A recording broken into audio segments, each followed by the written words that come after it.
Welcome to the Fantasy Football Prophet podcast, hosted by Craig Phillips and Jeff Torrey. Visit us at fantasyfootballprophet.com. And now your hosts, Craig and Jeff. Welcome everyone to the Fantasy Football Prophet podcast. I'm Craig Phillips, joined as always by Jeff Torrey, and today we're going to talk a little wide receiver rankings. Last week we started talking about Todd Gurley, broke out into a running back rankings list, so I figured this week I'd make up my own top 20 early 2019 wide receiver ranks. I put them out on Instagram, Jeff, and people weren't that kind to me. I don't know if does that surprise you? People being mean on the internet? That is surprising. Yeah. Just not terribly surprising. So I thought we're just let's go over my list. You probably disagree with me at times. So let's see what we think, maybe some of the comments. I guess first I should just run down the top 5 real quick. I'll just start there before I go further. So I went with DeAndre Hopkins number 1 for 2019 right now. This is the number 2 is where people are kind of upset with me. I put Antonio Brown number 2. Yeah, I get it that he wants a trade. We don't know where he's going to be, but I still think it's still Antonio Brown. This guy's great. If he gets with any kind of decent quarterback, I think he's going to. Why can't he be up here? I don't know. Are you worried about that one? I mean, yeah, look, there's definitely reason to be concerned, but this early into it, not knowing where he's going to go, he has been, I don't think there's any question, actually. He has been the most productive wide receiver for the past 5 years. So until he goes somewhere with a poor quarterback, or if they completely bury him, like send him to Buffalo, then we can go back and, rework it. But right now, yeah, I think you're right. I think if he goes to a halfway decent system and, no one's going to grab him and pay him the kind of money that he's going to want, and I assume they're going to have to, restructure a deal, they're not going to do that and then bury him or not use him. So even if he goes to something like San Francisco, which, it seems like what people are talking about for a landing spot, I think Garoppolo, that level of quarterback, is good enough to keep him in the top 5. So, 2, maybe you could make a case that it's too high, but I think he should be in the top 5 no matter what right now. Yeah, I mean, I just think this guy's that good. I don't think it's going to really matter. He's going to be on a team with a decent quarterback. He's going to be fine. Well, also, you look at the other people around him. I mean, you put DeAndre Hopkins number 1, but, anyone else that is up there, whether or not it is a 2018 ranking or yours, who else has been year in and year out that consistent where you're not worried about a fall off? Because, I mean, even, Tyreek Hill is kind of up and down. Julio Jones, until this past year, didn't always score a lot of touchdowns. So I think, and Beckham is kind of injury prone, it seems, at times, and Eli hasn't been playing well. So there's no one else that I will absolutely lock into that number 2. And that's also why I'm okay with him being up here, even though there's a question mark hanging over his head. Yeah, there's so many comments about Brown. Just like, guys, I don't understand why Brown is still ranked 2. I don't know. And then, then there's somebody like Juju should be over Brown. And well, I mean, it's a good point. I mean, a lot will shift around according to what happens to Brown. But until it does, I think you have to kind of assume he's going to have a relatively high production value. And then somebody wrote, Brown should be lower. He didn't even have the most receiving yards on the Steelers. That doesn't matter. He was the best fantasy option there. And I don't know. I think people are so reactionary, especially right now. Yeah, I mean, you're right. He didn't, and he still ranked, depending on how your stats were. But if you went straight standard, he still finished as the number 1 wide receiver. I mean, he went crazy on touchdowns. There's no way that you can really bag on him. I mean, Juju did amazing. He's a top 10 guy. He is one that could probably rise if Brown truly gets shipped off. But yeah, I have a hard time with that argument as far as saying Brown didn't produce. He produced out of his mind, and he still was upset about it because he thought he could have done more.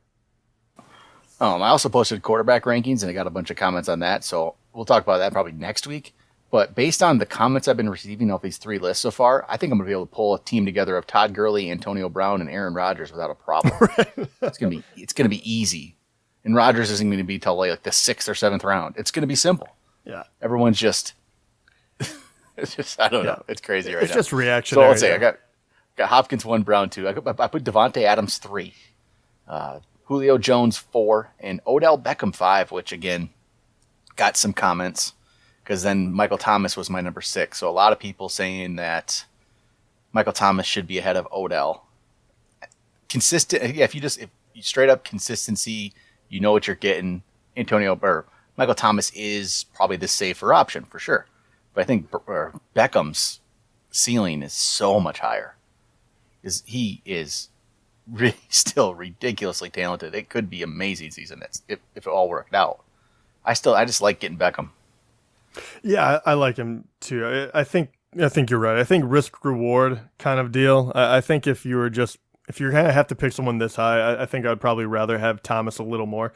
But Beckham does have the higher ceiling. I mean, he did finish obviously behind Thomas, but he also missed 3 more games this year. He also has Eli compared to Breeze, which, that's not going to change. It doesn't look like in the offseason, so you still have to deal with that. But I think even with all that going against Beckham, if you think that he's going to be somewhat healthy, which, he looked pretty healthy this year, I do think that he can turn it around. And I think he's the only other person on this. I don't even think Thomas. I think he's the only other person on this list that can sneak into that top, the discussion for number 1 if he actually had everything go his way. So I just love the dueling comments here with, some people. Somebody said for Devontae Adams is way too low. At number 3. Wait, yeah. He's and then another person wrote, "Why is Adams so high?" I like Adams. Well, Adams is a great one. I think he's safe. I don't think I think he's just going to be a good pick no matter what. I have a hard time putting him ahead of that. I think that is, you could put him a little lower if you wanted to, but I guess the question here for anyone that says he's ranked too high is what is going to change from last year? I mean, unless they go out and get Antonio Brown, Adams is going to be the number 1. He's going to have Aaron Rodgers. He's going to be that big threat in the red zone, which they love to throw to him. I mean, unless you think that they're going to abandon the throw and completely go to Aaron Jones on the run game, you have to believe that he is going to have a similar season to last year where he was a top 3 guy. I'm looking. Okay, I'm going to run on my top 10. So Tyreek Hill 7, Mike Evans 8, Juju Smith-Schuster 9, AJ Green 10. So a lot of people don't like my Evans rank either. I'm just an Evans fan, I guess. It's probably too high. You're probably putting him lower, aren't you? No, I don't know about that. I actually really like Evans, to tell you the truth. I think this is about where I would put him. I think, tell you the truth, when you get down to that 8, 9, 10, I think you could make, you could scramble those guys up. But, look, Evans, he's been up and down for the past 3 years. Well, you want to hear his stats again for that last year. He did ridiculously well, and that was with them switching out between quarterbacks. So you have to believe that he can do that again. But he was a disappointment to everyone, it felt like, with 86 catches, 1,524 yards, and 8 touchdowns. Yeah, he was number 10 overall wide receiver. Yeah, he was very good, and he's very good. So I think he should be up there. But I'll keep going here. I had T.Y. Hilton 11, Keenan Allen 12, Amari Cooper 13. The way Dallas used him, I honestly think that's going to continue. They want him to be their guy, and you see it. I think they're going to force feed him the ball, and I think it's going to work out. Or maybe this is just me with just still remembering how he beat me in the playoffs. Yeah, Cooper's going to be the one that gets debated quite a bit. It looks like everything is pointing in the right direction for him, but it was hard not to say that about Oakland too. They had the young quarterback. They had the new coaches coming in. I think Dallas is a better landing spot for him, but he when we get down to this level, I think this is where you can take a risk on him.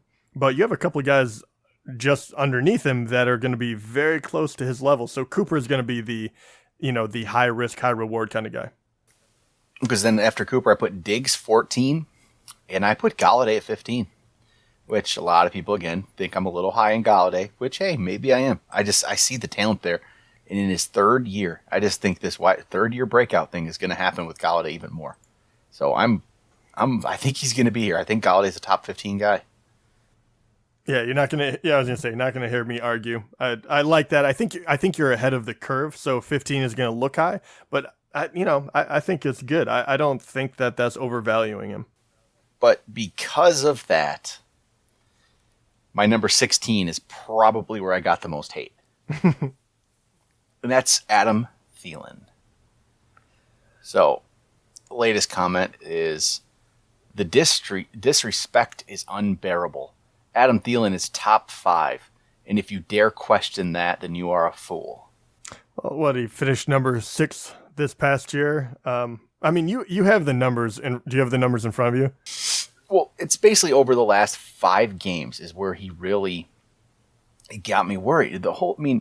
Obviously the Vikings have a new offensive coordinator, everything. It's going to be different. But over the last 5 games, Adam Thielen averaged in those 5 games 4 catches for 47 yards in the last 5 games. 4 catches, 47 yards was his average. And out of those last 5 games, he only scored 1 touchdown. That's it. Yeah. And even before that, so those are the last 5 games. The game right before that obviously didn't include because he was 8 for 125 and a touchdown, so very good game. But the 2 weeks before that, he was 7 for 66, and the week before that, he was 4 for 22. So 7 of his last 8 games were really poor. They just were. He had his first 8 games were great. That's where he had 8 straight 100-yard games. He was on fire, couldn't be stopped. Then he had 2 bad games. He came back, 1 good game, ended it with 5 bad games.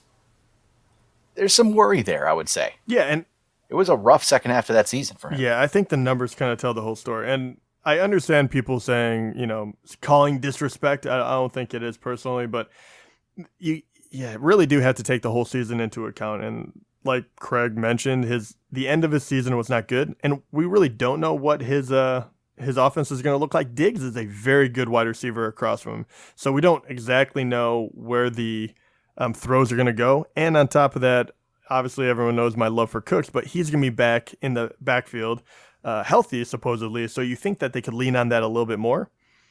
So yeah, I don't know exactly how this offense is going to look. I don't know if Thielen was just, hobbled or what. Maybe we can make excuses for him. And 16, maybe that's a little low, but I do think that he shouldn't. I don't think he should be in the top 5, definitely. And I think he falls outside of the top 10, even in my opinion, without a doubt. Well, I've been using that last 5 game stat. I'll just use the last 8 games. So the last 8 games, the last second half of the season, he had 4.8 catches per game and about 56 yards. I think it was 56 yards, something like that. No, that's it. It wasn't good. No, it wasn't. The only reason I say that he could be in the top, he could be higher, say the top 15, is because the 3 guys above him, I like Galladay more, but obviously he's kind of a little more unproven. Diggs, his teammate, he outproduced him last year, so you could easily make the case that he's going to do that again. And then Cooper is kind of a wild card. So if someone wanted to take Thielen above those 3 guys, I have no issue with it. So if you wanted to put him 13, that's where I'm kind of like, yeah, no problem. Go for that. Knock yourself out. Yeah, it's I don't know. A lot of hate for that one. People were really it's easy to get caught up in those. I mean, you're right. The first half of the season, though, he was out of his mind. He was ranked number 1. So it's hard to get that out of your head, especially if you didn't kind of watch it down the stretch. Yeah, and if people remember those first 8 games. That is, there's so many comments. Thielen is underrated by far, Why is Thielen so low? Sleeping on Thielen. Thielen so far back. What's that about? And it's everyone just remembers those first 8 games. Why is Thielen so low? Man, it's everywhere. But hey, I'm not buying it. But so after Thielen at 16, I went Cooks at 17. I went Woods at 18. Edelman at 19. And I put Cooper Kupp 20. Maybe a little high. Problem is, I don't like a lot of these receivers after that. I don't know about Doug Baldwin, those kind of guys that'll be after this level. So Alshon Jeffrey, I can't get into that. Allen Robinson, I'm just not buying a lot of that right now. And then, I'm just not. Corey Davis, do you want Corey Davis up there? No. No. Okay, Corey Davis might break out. He might. He very well might. But you know what? He's going to do it with me ranking him low. Yeah, I mean, I think all these guys that come after this, that cutoff, are either they're young and they haven't done it yet, or, they're surprising people last year. Because even like Julian Edelman, I like that one at number 19. I think that's a really solid pick. I actually would kind of mix this up. I think if Kupp is healthy, he definitely outscores Woods. And you in that offense, you might even put him ahead of Cooks the way he was playing, because Cooks really fell apart at the end as well. Yeah, he had a rough second half too. Yeah. But what do you think? What do you think about someone like Calvin Ridley? See, he's interesting. I can't rank him all the way up there. I actually have him ranked 25th right now. So I do have him up at 25th. But I can't quite put, he's one that could jump up a little bit for me though. Because right now I have him below, like some of the players that I just listed. Allen Robinson, Doug Baldwin, Alshon Jeffrey, Jarvis Landry. Mm-hmm. Which, if you are stuck with that situation, and that's what I'm trying to think of right now, those 5 players, even though I have Ridley ranked below him, I'm starting to think, you know what? I'd probably rather have Ridley, the upside. I feel like that might be where I go. Right. Maybe I move some other guys around. Those guys might move down. I can't get excited for Robinson or Baldwin or Alshon. Yeah. Or Jarvis. Yeah. Can't for any of them. I have a tough time with those, especially, I can easily make a case against it. Like Alshon, obviously I like him and his talent, but, obviously Wentz wasn't quite the same quarterback. Maybe he'll get back. That'd be great. But you also added Golden Tate as a layer of wonder in there. The only other person I want to ask you about is someone who actually cracked the top 15. He was 15th last year. And if we don't believe in Baldwin, do you believe in Lockett? Should he possibly be the guy to sneak in here? I just don't. I don't. And why, I don't know. But I can't buy into Tyler Lockett. And there was actually some Lockett comments too. People thinking I should have had Lockett up there. But no, I can't. He's 28th for me. I have him behind like Ridley. I have him behind Corey Davis. I have him behind Mike Williams. I like those guys' upside so much more. I think Lockett is just what he is. He's probably be fine, but I don't know. I do think Doug Baldwin coming back will take away from Lockett. I mean, Doug Baldwin was hurt all year. He was there, but he was hurt. And healthy Doug Baldwin is going to take some away from Lockett. And I don't know. I'm not the biggest Lockett fan. I don't know what it is. Something about it. I don't buy in. If you were going to, okay, so Lockett is out. If you were going to take one guy and say, he hasn't proven yet, there's no way I can trust it, but I have a feeling that this guy has a good chance of jumping up there, but I can't say it yet officially. Who would that one guy be? Or is there another guy that even, in the back of your head, you're like, I think this guy is going to make that jump? It's going to come from obviously like a second or third year receiver. And you know what? It's probably Mike Williams, actually. I think Mike Williams over Corey Davis for me. I think it's Mike Williams of just how many touchdowns he was getting. And he started to show signs.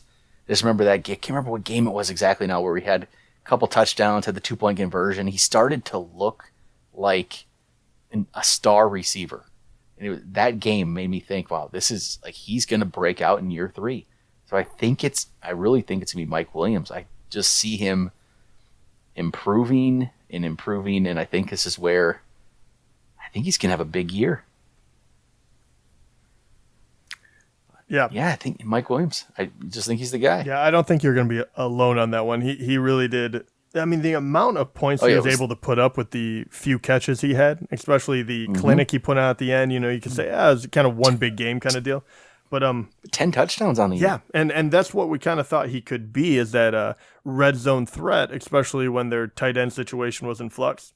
They should have Hunter Henry back, but I really don't see them shying away from him, because as far as wide receivers go, he is by far the best red zone threat and deep threat, really, because Keenan Allen is not that guy. I mean, you still have Benjamin perhaps, but I think you're right. I think Mike Williams is going to be the guy they start implementing heavily, because he's such a dynamic playmaker, especially stretching the field. So I got a few comments saying I'm also like disrespecting Jarvis Landry. Not putting him in my top 20. Nah. How do you feel about that? No, I have no. I want him to do better. I think he's a wonderful wide receiver. I just I feel like he should have shown more last year if he wanted to be, if he wanted to be, like he cares about us. But if he wanted to be, or if you're going to put him in the top 20, not a lot changed. I think that Baker Mayfield can definitely take another step in the right direction. But, unless they add someone else to that wide receiving core where, he's not going to be the number one, where he can really do his own thing. They don't have to game plan around him. Then maybe I will admit that, okay, he's going to get a little bit of an easier matchup from, week to week. Then I would start looking into it. But right now, everyone knows he's the primary guy. He's the guy they want to get it to. And, just hasn't shown enough. He finished 23rd overall in standard scoring. He played 15, we're talking about a full season. Yeah, he just didn't. I mean, he's a great wide receiver, but fantasy-wise, he didn't show me enough playing for the Browns last year. Yeah, and and if you look at standard scoring, his best season of all time is where he finished 14th. And that's when he's getting like 200 catches a year. Yeah. If you're 3 yards a catch. How many catches did he have this year? Do you have that? 81. Okay, so only 81. That's even scarier. So because maybe that was just a Miami Dolphin thing. Yeah. Where he was getting 112 catches. Yeah, and if you're playing PPR, that was why he was a darling. You're kind of, even though his touchdowns wouldn't have been insanely high or anything like that, he was still going to put up very good numbers. Obviously, they're not going to use him the same way. And I think Baker Mayfield will definitely throw it. He'll stretch the field. He'll throw different types of passes. They're going to have a different offense than they had in Miami, which I don't know what kind of offense that was. So, that was whatever quarterback is healthy, we're going to stick him in there. So, yeah, I just don't like the way it's set up for him right now. Well, that's right. People saying Landry should be up there and maybe even like Edelman's too high. But if you look at the numbers here, Landry last year in 16 games, he had 81 catches for 976 and 4 touchdowns, okay? In 16 games. 81 for 976. Edelman played 12 games, had 74 for 850 and 6 touchdowns. So, yeah, really no comparison. No, I think better. Landry finished 2 points ahead of him, and he played 4 more games. Yeah, so that's not really too much of a worry. And unless they add someone, Gordon's not going to be on the team. Edelman is, who knows about Gronk? He's going to be by far the number one, and even more so, in that offense. I don't think he's going to rise to, a top 10 wide receiver all of a sudden. But I think he's a very safe when you're putting him down at 19. And there's so many guys later on that have potential. I just wonder, there's always somebody that breaks out and becomes a lot better, jumps up in the list. Just wonder who that's going to be this year. I don't know. Maybe it'd be like a Kiki Cutie without Demaryius Thomas. He's clearly going to be the number 2 guy. Yeah, or he's down there in the 40s. And a lot of the younger guys too. Christian Kirk, you wonder about him. DJ Moore, you wonder about him. Cortland Sutton, now that he has, I don't think that Flacco is a huge increase. Really, I know people are going to hate me for that, but that he definitely has a stronger arm than Keenum did. So maybe that'll help him out. Flacco gets a lot of hate, but he's fine. No, I don't think he's. Yeah, I think he's an incremental improvement over what they had last year. I don't think he's a giant jump. Yeah. He's better than Keenum. I'll say that. I know that. But and the other interesting guy, and we talked about him a lot at the end of the year, but Dante Pettis. So I think he played 12 games, and with the games he played, he looked really, really good. So and you'll have Garoppolo back. So I think that is a guy that I'm probably going to try to get late that I think could make this giant jump and, be a contender for a top 20 spot if things go his way. But you'll be able to get him for way less than that. Well, he's not like completely under the radar though. He's let me see here, ranks wise early on. People are not forgetting about him. Let's see here. Dante Pettis is currently 37th. He's 1 spot below Cortland Sutton, 1 spot ahead of Golden Tate. So he's not as far under the radar as I thought he might be. No, I guess not. I thought he'd be a slow burn. Like he's ahead of Golden Tate, Christian Kirk, Sterling Shepard, that's Curtis Samuel, Anthony Miller, Kiki Cutie, D.D. Westbrook. He's ahead of all those guys. And yeah, I didn't expect him to be that far up there. Another guy who is way down there yet, who could be interesting, is going to be James Washington. Yes. He has to be, right? Yeah, I have I don't know why I like this guy so much. He didn't show anything last year. I didn't watch him a whole lot in college. It was, just highlights of tape and then obviously, combine and all of that. But for some reason, I think on Pittsburgh, with a year under his belt, that guy could be really good. And I think especially with Juju taking all of the attention if Brown does leave, Washington is wide open at the number 2 spot, which they love to use in Pittsburgh. So they're saying that number 2 in that Pittsburgh offense is typically pretty good. Yeah, I know it's not the same Pittsburgh offense maybe, but I don't know. They seem to make it work.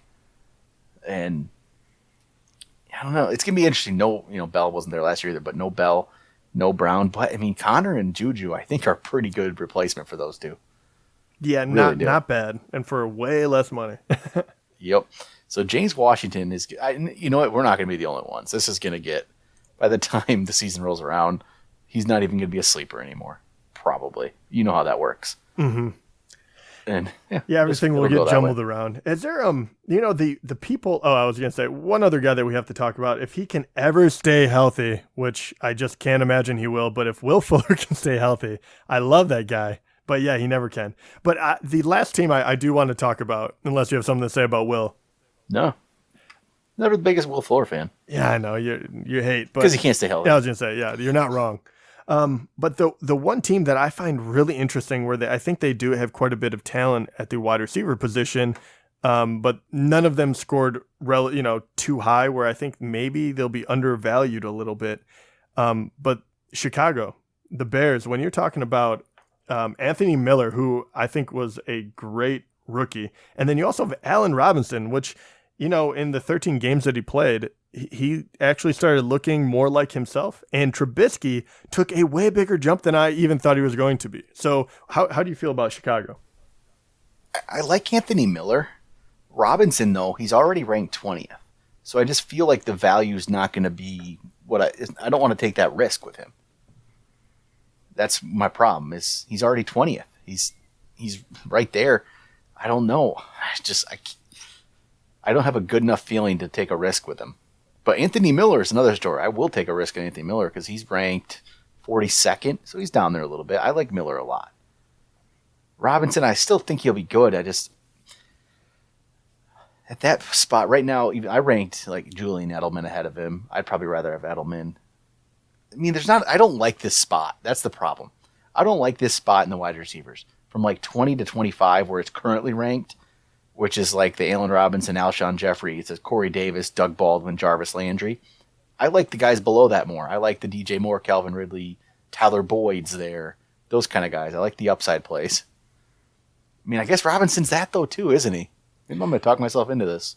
Yeah, kind of. Would you say he was ranked right now? You said he's ranked 20th right now. Yeah, 20th. That is. Yeah, I probably wouldn't go with him if I have to take him right at 20. Just because I know, like you said, I don't know. I get enthralled with guys as well. Like if you pick correctly for which Rams wide receiver is going to go off, you're sitting pretty, right? So like I really like Cooper Kupp. I think you can make a very strong, case for Edelman. But would I take Robert Woods? All of a sudden I'm kind of like, nah, probably not. I just, he outperformed, he overperformed. Kupp was hurt. It's guys like that where they fall off, and then I can grab Allen Robinson. But once again, I think my biggest issue with him, and there's a couple other players like this, is you get enamored with one huge season they had, and you say, this is the bar. This is what they can hit. And he had that ridiculous season, but really that's not the accurate comparison of where we should be looking. Really last year, when he got healthy, if you averaged those numbers out, 20th is probably about where you're hoping that he goes if he stays healthy. So it's not bad value. Right. Really. Probably fine. And he maybe they make maybe Trubisky made a jump in fantasy, and he did make a jump, and he was a better quarterback, but he can become a much better quarterback yet. Like, there's so much room for improvement for him yet. Yeah. So if he makes even a bigger jump, that could really, Robinson could be up there. And Trubisky, he did get injured when he was on the hottest streak, of his season. So, yeah, I mean, it absolutely could work out in his favor. I just currently, I think Allen Robinson would be a mid-20s guy for me. And also kind of one of those that I think you mentioned. It's kind of like I would rather go to a different spot and take a risk. Maybe it's not a...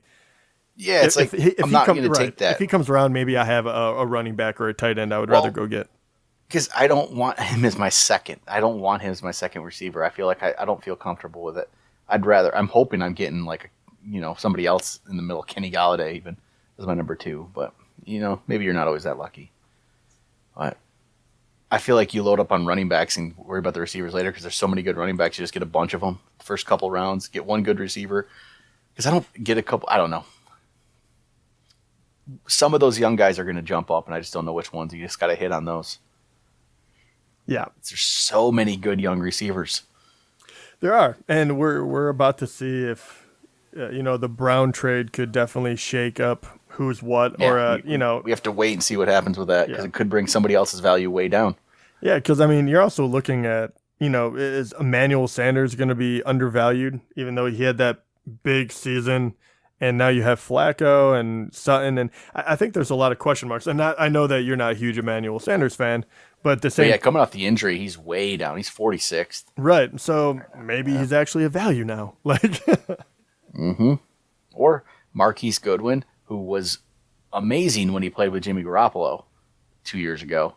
He was hurt this year, just like Garoppolo. Didn't play with him, so he's down to 47th now. Maybe all of a sudden he's under the radar steal. There's kind of a few guys like that. Or maybe Geronimo Allison coming back from injury. Maybe he really was going to become good, and he got hurt and ruined that, and he's down there at 50 right now. He could be an interesting one because he could. I'll be honest. I'm telling you, those other I was driving hard for that one, but those rookie Green Bay receivers, none of them impressed me. None of them did. No, I wasn't impressed with Valdez-Scantling. I just wasn't. No, I wasn't either. I think it's up for anyone, but I wasn't impressed with Geronimo either. It's kind of one of those where I don't think I'm going to take the guess unless something happens in the offseason where it tips, kind of tips their head as far as who they're leaning towards. But right now I feel like it's just a cluster. But I mean, who knows? Even, and not my favorite pick, but at the same time, even Michael Gallup, now that he's the number 2, he has a year under his belt in that Dallas offense. I mean, he could make a giant leap forward as well because he's in such a better position in his sophomore season than he did, this past year. So even someone like him, he's kind of interesting all of a sudden. He is. He started to show some signs too. So that's what there's so many of those second and third year receivers. Just gotta dig deeper and figure out who that guy's gonna be. See if we can figure out the right one. But, all right. I think that's it for wide receivers. I think next week we'll probably talk about quarterbacks a little bit. I posted my top 10 ranks. Got some good responses for that. I'll probably post. Then I'll make sure I go post the rest of the ranks just to get some good responses. So if you want to get in on that, just go to the Instagram page and check out the different rankings posts. Make your comments. Yeah, you can hate on them. I'm fine with it. I'm used to it by now. You're not posting yours right now, Jeff, but you know the in-season ranks, how it goes. It's always a fun time. Right now it seems to be more brutal than normal. Oh well. But all right. That'll do it for today. Talk to you guys next week.